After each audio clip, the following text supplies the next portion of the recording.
Hi, money magicians. How are you? Welcome to another Money Magic podcast. Today, we are going to talk about financial karma and financial alignment. So, if you've just joined, my name is Vangile and I am the host for this podcast. So, one of the blog posts that I get the most responses on in terms of emails and people wanting to know more about my work is my blog post on financial karma. So on the blog post, I share how understanding financial karma was really one of the key things that helped me get out of debt, right? It helped me completely create a debt-free life. For years, I got into this habit when I was very, very heavily in debt. And I don't think this is completely, well, not I don't think, I know that these things are correlated, right? When I was very heavily in debt, I got into this really, really bad habit of making promises that I wouldn't keep. So people would invite me to things and I'd say, yes, I'm definitely going. And instead of properly canceling an engagement, I just wouldn't show up and I wouldn't say anything about it. People would book for 8 people at a restaurant, make reservations, go out of their way, and I just wouldn't bother showing up. So I became this very unreliable person. And at the same time, if people borrowed me money, I would never ever have an intention of paying that money back, right? So I became someone whose word and whose actions just weren't in alignment. If I took on a responsibility when things got too hard, I would just ditch that responsibility. I would just start to check out. And for me, that was something that was just absolutely, absolutely crazy, because I had actually not always been that person. And my dad is a person that has always had an impact on me, because he's the kind of person I've always said that growing up, I would see the kind of person that he was. At least for me, he'd always say, I'm going to do a certain thing. I'm going to call you at 3 p.m. And he would call me at 3 p.m. And I always admired that kind of behavior. I'd be like, wow, that's really, really awesome. Or he'd say, if I'd ask for something, he'd say, no, I can't do it. Yes, I can. Yes, I can. And if it was a yes, he would tell me. Like if I'd say to him, please, can I have X amount and I need it by today? And he says, yes, I wouldn't have to worry about it. And I would just know that it is there. And when I was in university, my friends would always say to me, wow, Van, you are that kind of person that if you say you're going to be there at an event, I know you'll be there. You may be late because time is not your thing, but you're going to be there and you're going to show up. And then as I got to graduate school, when I was doing my MBA, that started to fall apart. And I started thinking it's not that important, because other people around me would make promises and just not keep them. And of course, as a woman, you start dating guys and they would do certain things. A man would say he's going to show up and then just not show up. And so I thought, why should I be the one that always keeps my word and always does what they say they're going to do? And then it started to extend to money. I'd borrow money from people and then I just wouldn't pay it back. And before I knew it, I was rolling around in debt. And I just couldn't get out of debt, and I didn't understand why until I started to understand what karma was, right? And I started reading up on karma and Buddhism, and then I started chanting Nam-myoho Renge Kyo. I no longer do that right now, but I joined Nichiren Buddhism, and I started chanting and I started learning about this concept of karma, which is about the alignment of your thoughts, words, and your deeds, that these things are not separate. So when I was saying that I'm going to show up at a friend's birthday and then I don't bother to show up, I had just created an energetic debt. in the universe. Like I was doing something, not showing up, and that debt had to show up in other areas of my life. So that was one thing. But not only that, is that in the way that I was behaving, it wasn't that I was just attracting what I said I wished to attract. It was also, I was attracting people who were mirroring me, right? I was attracting in my being the people that were reflections of me. So when I was borrowing money from people and not paying them back, I was then attracting people who were asking me to work for them, and they wouldn't pay me. So they would also owe me. So they were doing exactly what I was doing to other people.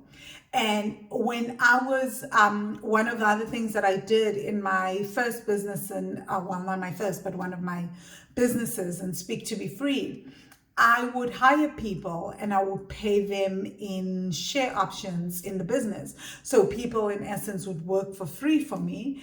And I couldn't understand why I could never ever get clients who would pay me. And I would go after every freebie from every single coach. And even when I started working as a coach, I couldn't understand why am I attracting all these clients that just want freebies from me and never ever pay me, right? And I started to realize that, whoa, wait a minute. I create energetic debt through my words, not showing up, not honoring my words with my actions. So I'm attracting people who will do the same to me. I don't pay people, so I'm attracting people who don't pay me. I create debt all over the place, so then I also am now also attracting people who create debt with me. So whatever I'm doing is being done to me, but it felt, obviously, because it's being done to me. And this is life, right? When we do certain things to people, we think, well, it's not so bad. I had my reasons, right? And I used to feel like that. I had my reasons, whatever, like I should be cut some slack. But then I felt when it was being done to me, it was being done like 10 times over. So when I went on my journey to become debt free, I literally committed that like I would start to align my thoughts, words, and deeds.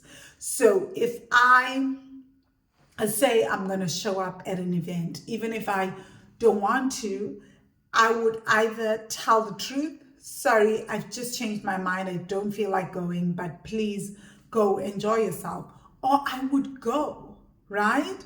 And I think that was really, really important for me. So I learned to honor my word, and then I would say, and then my thoughts as well. So if I would be thinking about a particular thing and making a promise to myself that, listen, I'm going to do this, I would write that thing down, try as much as possible to honor that promise to myself, or follow through with whatever I was thinking, especially if it was related to my financial goals or my career goals.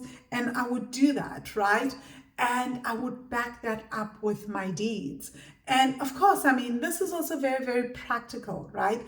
This is where financial karma and alignment kind of work together. So if I thought I'm going to write a chapter of my book this week, I would do that. And before long, I started becoming a person who wrote books, and books that would get published, right? As with my latest book, Segue. If you're on YouTube, you're watching this, but you're hearing about it if you're listening to the podcast. What's Your Money Personality? Changing the way that Black families manage their finances. My book is available at all major bookstores, and it is international.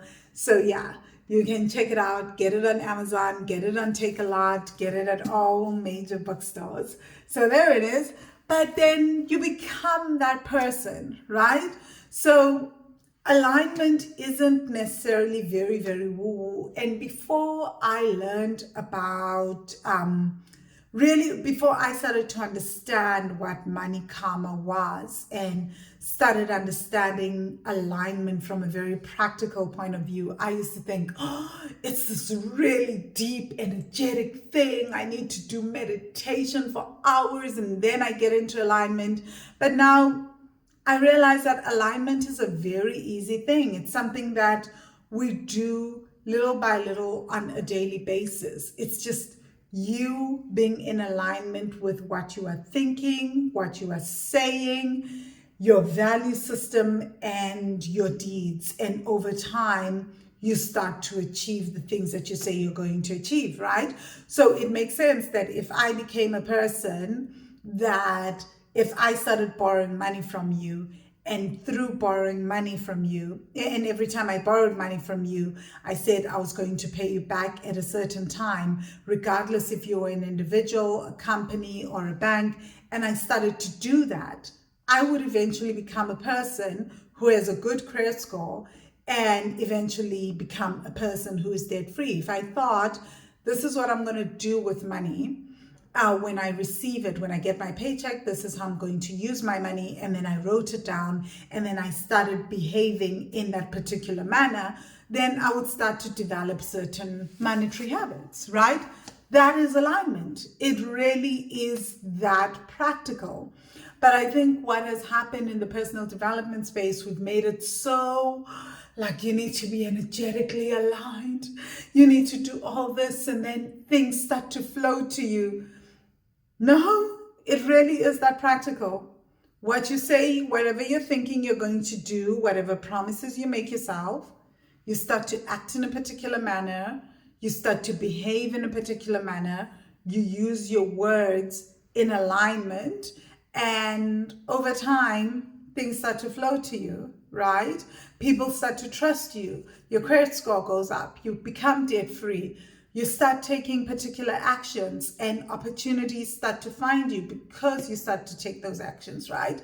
I became a published author because I had a book, and when the opportunity combined, obviously, I'm not going to lie, my publishing story has a lot of magic to it. So there is an element of 90% luck. I'm never going to say that like luck doesn't play a factor, guys. It really, really does, right?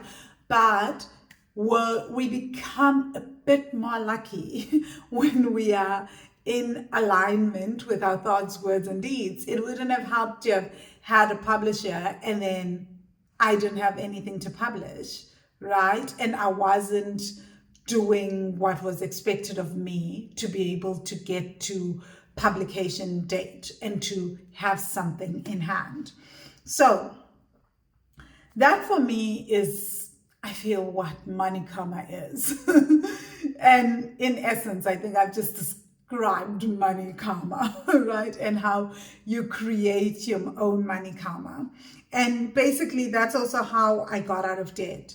I talk a lot about this in lesson 6 of the Money Magic course, where I talk about divorcing the spirit of debt. But actually, lesson 1 of the Money Magic course all the way to lesson 4 of the Money Magic course is basically teaching my clients how to get into alignment, but in a very, very practical manner by doing the inner work, but also by taking actions like aligning, setting your goals, and then breaking down your goals into quarterly goals, then breaking it down even further into action steps, utilizing your resources in order to have a resource strategy, and starting to utilize your resources in conjunction with your action strategy to then take daily actions, which then over time become bigger actions.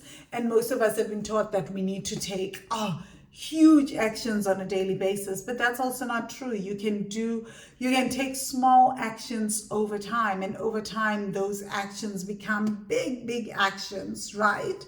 So before even going further, let's talk about what karma is. So in a nutshell, how karma has been defined in popular culture is that what I do to you is done to you, right? You do good things happen to you. If you do bad things happen to you. I mean, that's literally the gist of what karma is. But if we're going to go deeper and look at Buddhist philosophy, karma is how we create our reality through thought, words, and deeds. And karma is something that basically is created over lifetimes. It's not just from this lifetime. So, you know how sometimes you look at people and you're like, this person is a good human being, but like they just don't seem to catch a break. In Buddhism, they would say, well, part of it is their karma. In Vipassana, they talk about 4 types of people. They talk about a person who goes from light to light. So someone who has been born with great karma. So you were born with good karma, which means that you did some good deeds in a past life, and now your good deeds have followed you into this lifetime. And in this lifetime, you go from light to light. You realize, wow, I've been blessed with good deeds. I've been blessed with great karma. So you continue to have good thoughts. You send good energy. You have great, you speak well of people, of things, speak life into people. You do good with your words and your deeds as well, right? So you keep piling up good karma. You go from light to light. Then there are people who go from light to dark. So these are people who are born with great karma because of past deeds, and they come into this lifetime and they become arrogant and they're like, wow, I'm better than you. Their thoughts, their words, their deeds are just filled with venom, with darkness. They're poisonous. They add darkness to this world, so they start to erode their good karma over time, and they go from good to dark. So they go from light to dark. So over time, their good karma starts to erode, and karma starts to catch up with them. So maybe they're born with wealth, they have great relationships, they have good family, all that, and through their bad deeds, they start to erode that karma. They ruin good relationships, they ruin good marriages, they take up bad habits around money, and they start to, they gamble all the money away, and all that good karma falls away, right?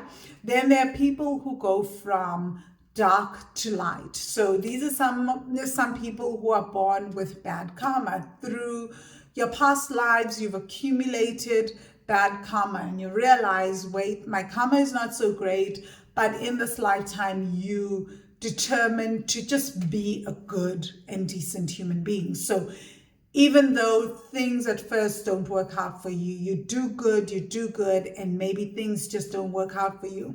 But over time, you're putting good stuff into the karma bank, right? And you're becoming a good person. You're thinking good thoughts. You're giving life into other people and praying life into them. Just sending, you're speaking life into many people and into yourself. Your deeds are good. And over time, you start to accumulate this good karma, and you can start to actually see your life change and become better, right? So I would say, like, for me, I may have fallen into that, right? Because, like, especially with my money karma wasn't great, but over time it got better and better, and it's getting better, right? And karma doesn't work in such a way that just because I have good karma now, I will always have good karma. Because there's certain things that, there are certain laws around karma, which I will come back to. Then you've got people, so the 4th kind of person, according to Vipassana, is a person that goes from dark to dark, right? So this is someone who is born with bad karma through their past deeds. In this lifetime, they continue, they're like, well, everything is crap anyway. I didn't get it well. I didn't get the good karma. I didn't, like, things are just not going my way. And they continue to just not add light to their lives. They don't add, their deeds are not that good. Their thoughts not that good. their words, the words they speak, not that good, right? And so they start accumulating more bad karma, right? So what we always want to aspire to is be the people that go from dark to light, or the people that go from light to light. So one thing that I have also learned about karma is that you can't really, just because I'm doing all these good things doesn't mean that like I am now going to never ever have bad karma, right?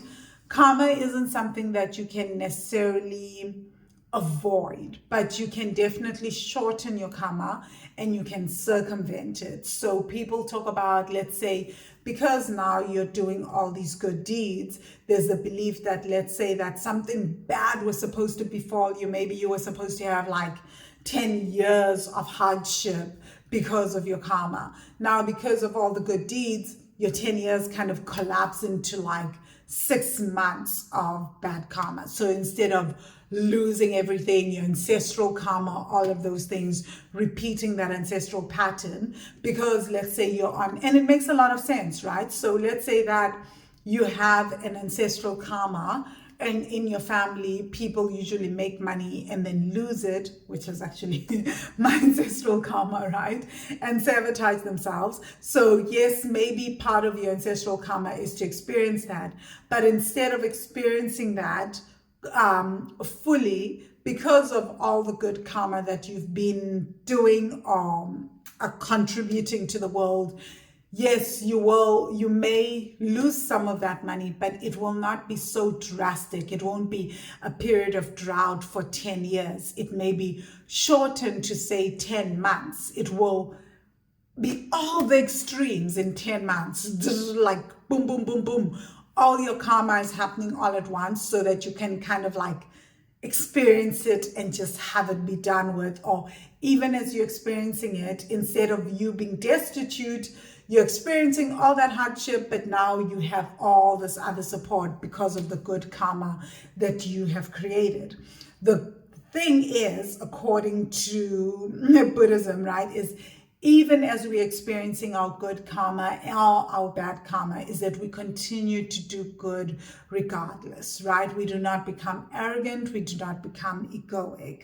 So what I have seen with this is that just by changing certain things about myself financially and some of my financial behaviors, some of my thoughts, my words, my deeds, the way that I've conducted myself in business, it has completely changed the way that it has completely changed what I receive in business, right?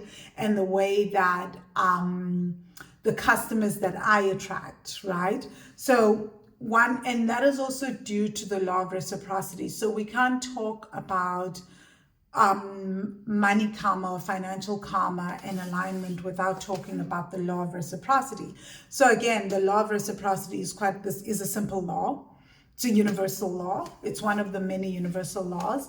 People like to talk about the law of attraction, but the law of karma is one of the universal laws. There are many universal laws other than the law of attraction. So sometimes why the law of attraction doesn't work for you is because of the law of karma.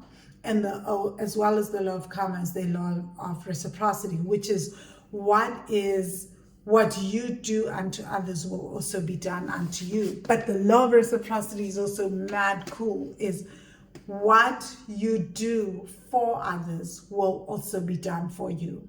Now, here's the mistake that most people make. They always assume that by doing good, the people that they did good for will do good for them. They are expecting that their benefits will come from those people. No, that's not how it works always, right?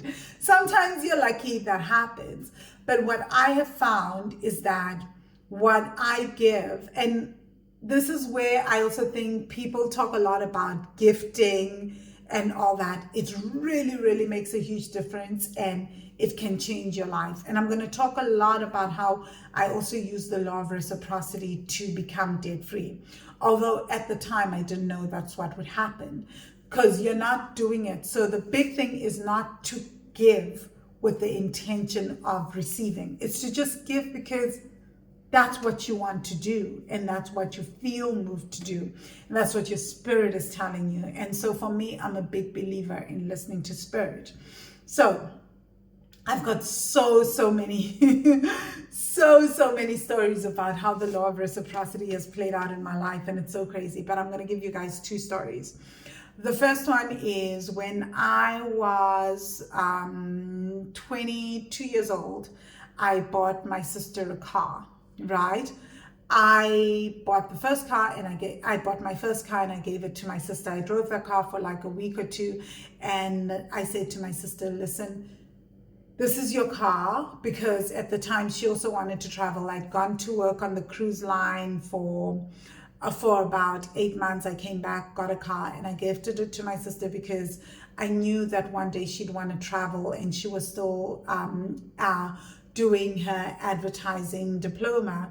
And I knew that when she finished with this diploma, she may want to travel, but you need money to travel. And a car is almost like money banked, that she could use this car to go from one place to the next, but she could also sell the car and use that money to go traveling, which is what she did, right? But then I gave the car to her and went off to the UK. A year later, a friend of mine gifted me a car for my birthday. And it was exactly the car that I wanted. It was a car that had like a roof, a sunroof, so I could open up the sunroof. And it had like these incredible speakers in the back. So I would play music and you could hear me coming like literally from around the block. Don't judge me, I was in my 20s. You could hear Ludacris blasting from around the block. And this was a gift, clear, plain and simple, with no strings attached. I didn't have to do anything. Like, people were like, oh my gosh, are you dating this guy? What is happening? I was like, no, he's just my friend, and he gifted me a car. So that's one way that the law of reciprocity has played out in my life, right? Another way that is like super interesting. When I was in the process of getting out of debt, up until 2014, I had paid off maybe a third of my debt.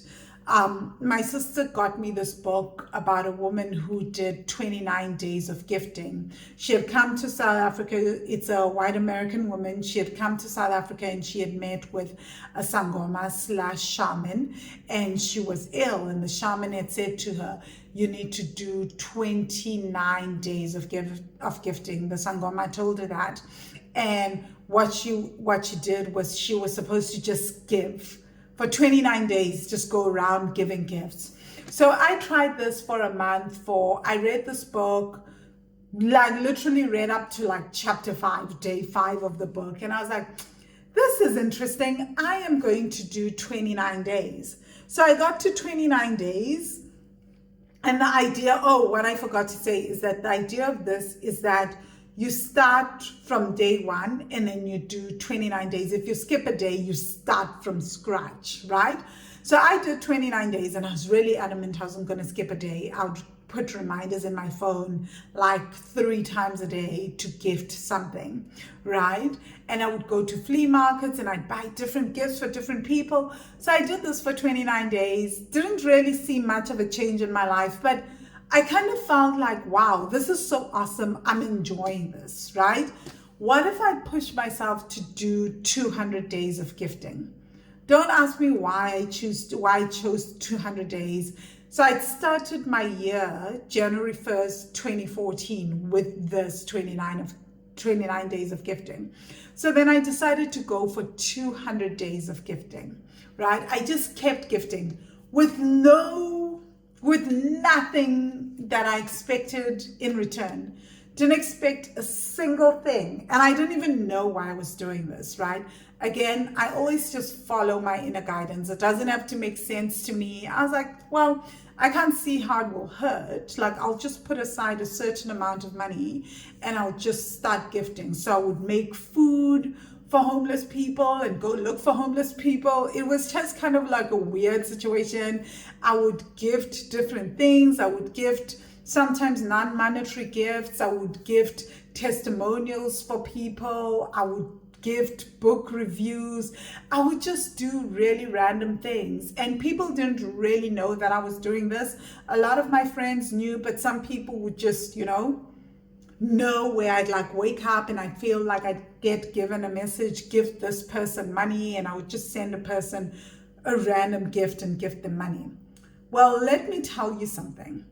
In 2014, this was also the year when I then, I think it was also roughly maybe a year after I started the vow service work and past life regression, was nicely paying off my debt and doing my spirit of money meditations, not really in a hurry. I mean, I'm slowly paying off my debt. I'm saving. I paid off a third of my $60,000 in debt, right? So I paid off $20,000 at that point. I had $40,000 to go. When I tell you that in 2014, and I was earning in South African rands, I started earning so much money in my business that I was able to pay off the remaining $40,000 in debt in that year.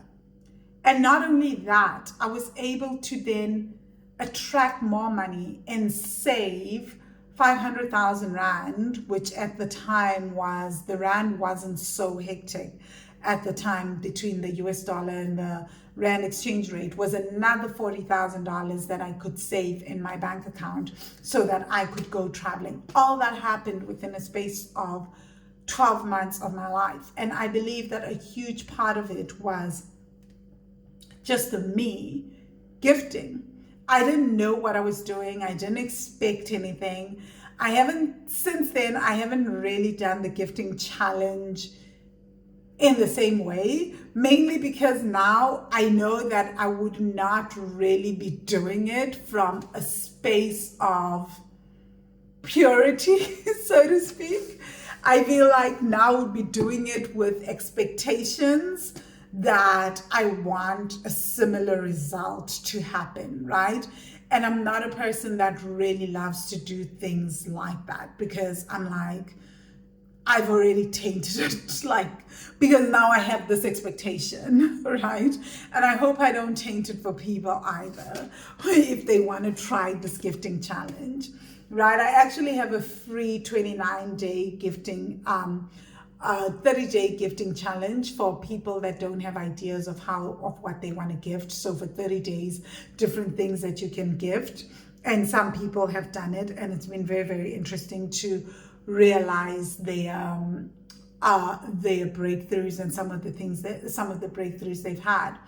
But anyway, yeah, I think that part of the success and part of the incredible shift, I mean, that year was like mind-blowing for me. And the things that happened in that year and well into 2015 just completely took my breath away. Things that I just started to attract, the way my life absolutely up-leveled and shifted. And I truly, truly accredit that to the law of reciprocity. And again, I accredit that to not finishing reading the book. So I had no expectations and just honoring my guidance to gift. And let me also say this, that every time I have honored my inner being to gift or to sign up for a program or to do something, a course or whatever, it has always reaped insane benefits. Just another random story. In 2011, I wrote a poem called "This is the Suicide Note That I Will Never Write," and I was told through my spirit guides to send that poem to the South African Depression and Anxiety Group. I sent through that poem to the South African Depression and Anxiety Group, and that poem, they started using it. Didn't hear from the South African Anxiety and Depression group, SADC, right? Didn't hear from them for like years. Like I heard from them in 2013, and this is a true story, guys. Didn't hear from them. I sent this poem in 2011, told them that they are more than welcome to use this poem for people that are struggling with depression and anxiety, because that's why I wrote it. I didn't need any remuneration. I didn't care. That's just what I felt in my spirit. 2013, I literally put the final full stop on my book, Heart, Mind, and Money. I start crying, and I literally say this to the universe. I didn't even know I was crying. I just said, I refuse, after writing this book, to look for an agent, to look for a publisher. If this book is meant to be published, universe, you will make it happen. It will just happen automatically without me doing any of the work, because I don't have the energy to do that. My work is done. Literally, that's what I say. And I'm still crying. And I wish I was joking, but literally 10 or 15 minutes, definitely not more than 15 minutes after that prayer, my phone rings. It is someone from SADC. They tell me that they've been using my poem to help people struggling with depression and anxiety. Remember, I said this poem 2 years ago. Haven't heard from them ever.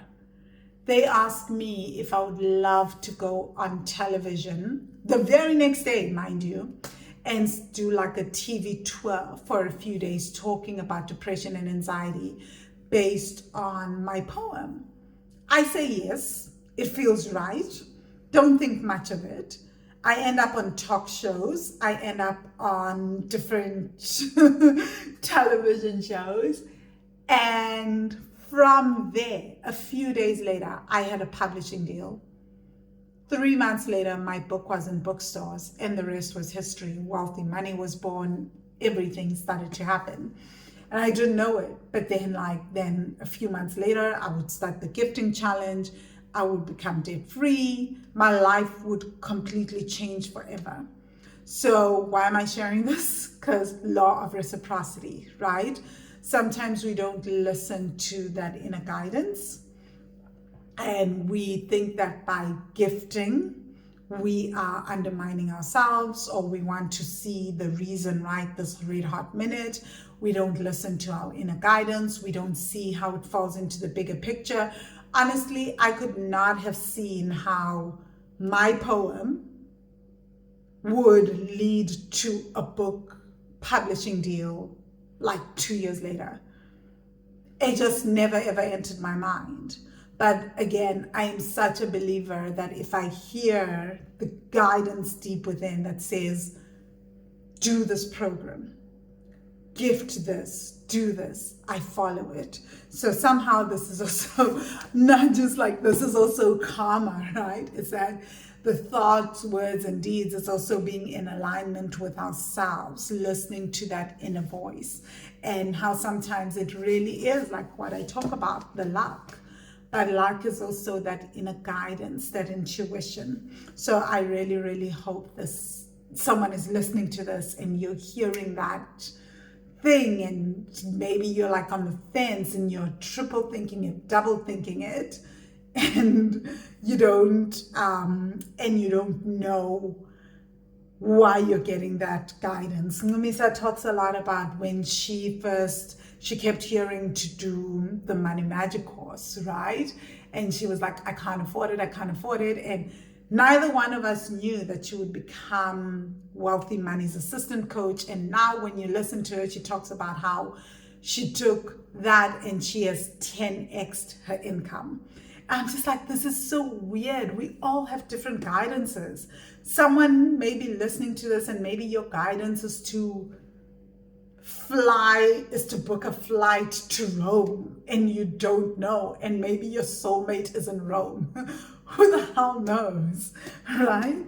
So for me, I'm a big believer in that. Again, all about alignment. So for me, alignment is also what you are hearing and then following that up with your deeds. And that for me has been a game changer in terms of my debt And also the other thing that I want to talk about when we talk of financial karma and we're talking about alignment of emotions, alignment of thought, words, and deeds, is just how one of the things that I also had to do deep work on for me to start paying off debt and becoming debt free was forgiveness. Oh my gosh, it's work that I constantly have to go back to, is forgiveness work. So one of the things that I also learned when it comes to karma and just financial karma is that some of us create debt by holding on to grudges, right?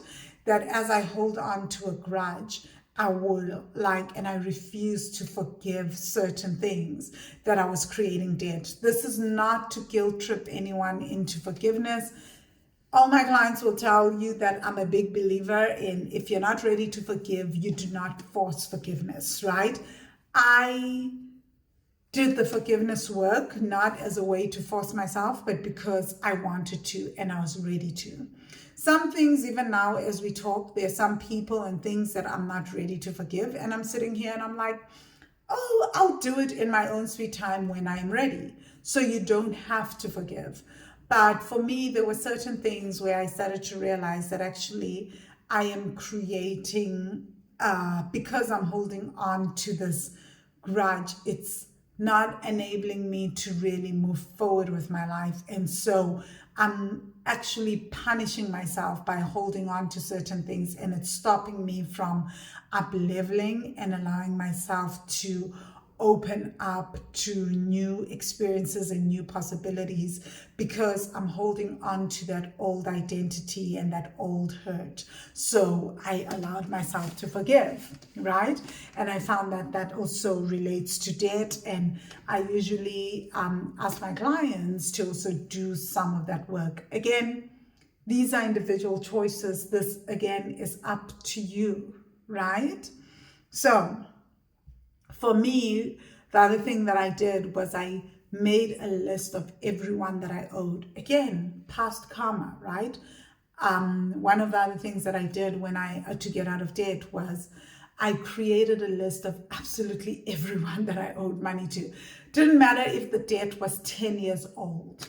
I literally put it on my list and I made sure to pay those people back. And I would call people and I would explain and I would say, I am going to pay you back, and I would pay people back. And I found that the more I did that, that also cleared up my debts, right? Like more and more people were also willing to pay me back, right, over time. And I noticed that I started attracting a different caliber of clients that wanted to pay me for my work. And that made me also more confident in charging for my products and services, because as I saw more clients paying for my products and services, I was like, oh, then I can charge appropriately for my products and services. And then I also became the kind of client that paid people for their products and services. So that really, really helped me. And it also just helped me acknowledge past financial mistakes, right? So just acknowledge that, you know what, I made these mistakes, I didn't know better. And then it was also just my process when I was paying people back. It was also my process of self-forgiveness, forgiving myself for what I didn't know back then and just doing better, right? So yeah, that is in essence what money karma is, and how money karma is tied to the law of reciprocity, intuition, honoring what we hear, honoring our own intuition, acting in accordance with that, and just being people that live by their words as much as possible. Listen, I am so far from perfect with this, but what I will say is that I try, right? So it doesn't mean that like I am always in alignment with my thoughts, with my words, with my deeds. Far from it, right? But I'm always trying and I'm striving to become better. And I think that's all that we can do, is that we are constantly becoming aware, oh yeah, I'm not so good at that. So let me try and let me become better. And over time, our finances start to reflect that. And I have found that that also plays a huge role in relationships, right? The way that we behave in thought, words, and deeds with people in our families, in our friendships, that also kind of like determines the kind of relationships, especially with money and relationships that we have with our significant other, right? With our families as well. So if I'm going to borrow money from a family member, that I honor my word and I pay them back, it just leads to better relationships with family, right? If I'm going to be open and honest in a relationship, when I'm talking to my husband about money, that also makes a big difference. That like there's no financial secrets, and dishonesty. It also makes it easier to then keep talking about money during our money check-ins and our money dates, and it makes things a little easier. So it really, really also helps our relationships. So for me, I've always said, like, I find Buddhism to be a very practical philosophy. Most people say that Buddhism is a religion, but it's actually a philosophy of life, right? So when we look at some of these things in a very practical manner and even just divorce the energetics, divorce the spiritual element of it, it makes practical sense, right? I mean, then there is the magic like that I've shared around the law of reciprocity, how I got out of debt and just like had these incredible experiences of being given a car. Then that's just like the universe, it's luck, it's just all sorts of magic. That's when the magic starts to play a huge, huge role, right? So I hope that helps. And for anyone that's like, wow, I really, really want to work on this more. And I know that like sometimes I have a problem acting in alignment with my thoughts, words, and deeds. And sometimes I have a problem really hearing my intuition and really following through on my intuition and starting to trust myself. This is where I say the money magic course comes in, right? It's not, I also had to learn how to really trust myself, trust what I hear, and just be like, hey, let me just do this. I don't need to know why I'm doing it. It doesn't need to make financial sense. It doesn't need to be practical. All of those things, it just needs to be something that's coming from within me and for me to trust it. And that came a lot from healing my own trauma and my own ancestral trauma. So what often happens with a lot of us is that our trauma basically makes it hard for us to trust ourselves. Like trauma, when we've experienced abuse and all sorts of things and oppression, it basically puts us in survival mode, and it makes it hard for us to trust what we hear and to trust that inner voice and to even listen to that inner voice. I've had people say, I can't hear that voice. I can't hear those voices. I can't hear what I need to do next. And I can't figure out what my next move is. That's where I say, yes, this is where we get to heal, because we can often tap into ourselves. That knowledge is within ourselves. It's not with a guru. It's not outside of us. It's within us. But when we are deeply traumatized and we're still dealing with our money trauma, our ancestral traumas, and we're stuck in survival mode, it's so hard for us to trust, right? It's hard. Like, I think if I wasn't doing the inner work, I would not have gone, oh wow, I'm going to give away 20% of my income in 2014. I wouldn't have gone to buy people gifts. I didn't buy any kind of shabby gifts, guys. I bought really beautiful gifts for people. So lots of people that I bought gifts for, so many of those people still have those gifts because they were durable gifts, they were quality gifts. So it's like, so for that to happen, I had to trust my relationship with money, right? I had to be on my journey with money so that it didn't feel like by giving to other people, I was losing out, that by buying gifts for people, I was losing out. And that required me to have healed some of my relationship with money, right? Or be on the healing journey with my relationship with money. So if you feel ready to start working on your relationship with money on a deeper level, then I really, really want to invite you to check out the Money Magic course. This is where we do the bulk of our work on healing our ancestral trauma around money, healing the nervous system with money, regulating our nervous system so that we can start to work with money, right? And start to become creative with money. And also healing our ancestral trauma so that we can start to hear that innermost guidance and start to trust ourselves and start to really honor our own internal guidance system. Start in thought, words, and deeds so that we can become debt-free, stop recreating cycles of debt, like really become innovative with money, heal our different vows of service, vows of loyalty, vows of rebellion. The course is designed so that you don't have to do it in a linear fashion.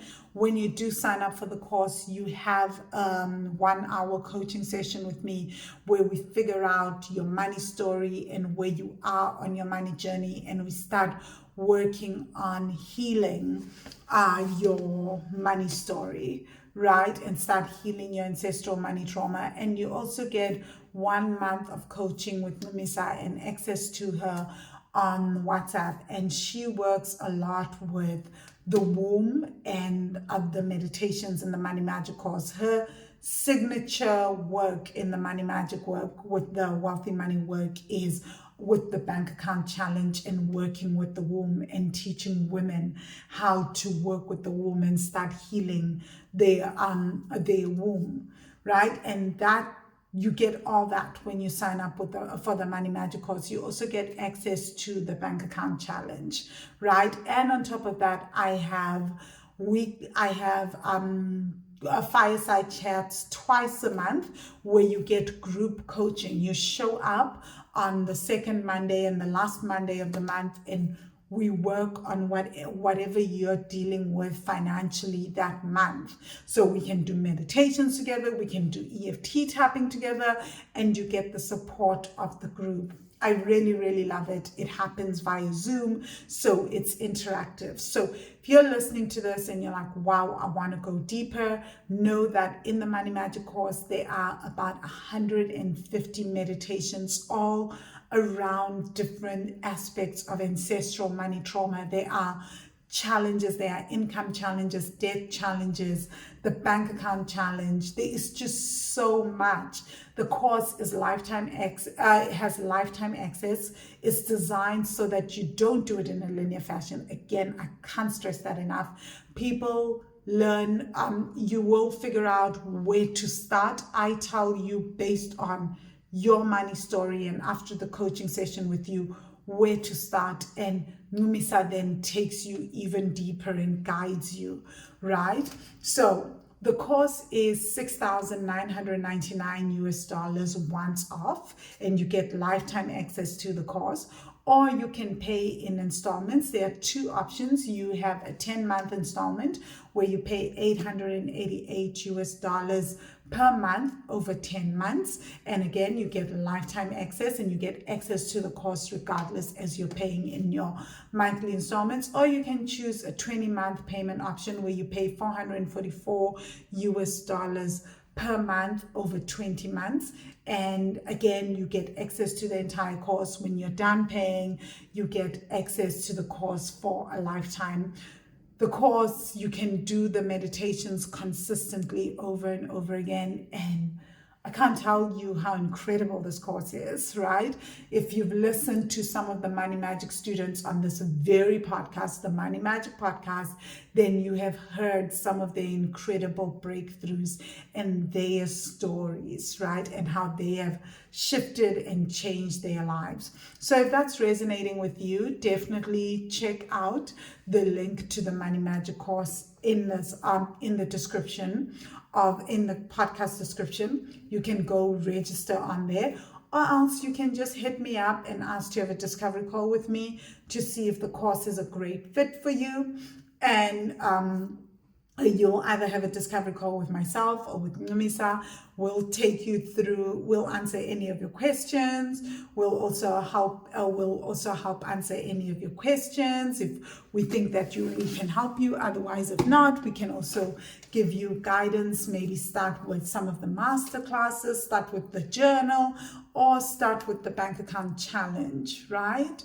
So if you are like me and you love online courses, right? I love online courses, but you also love working with coaches and you love one-on-one mentorship and having direct access to a coach and going deeper in the work, then definitely check out my Visibility Mastery coaching program. It's a one-on-one coaching program where you get to work with me one-on-one. The link to that is in the description of this podcast as well.